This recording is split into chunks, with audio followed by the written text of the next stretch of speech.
taas na naman mga alon, nalulunod sa aking ilusyon. Ba't ganon? Sino yun? At ngayon kaliwa naging kanan, nang biglang may napadaan, nagising sa katotohanan.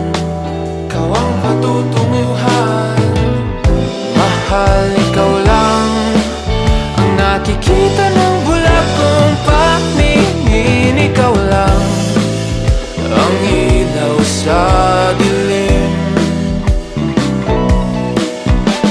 Diretso lang tingin sa hilaga, abot tanaw ang iyong hiwaga. Di mo silangan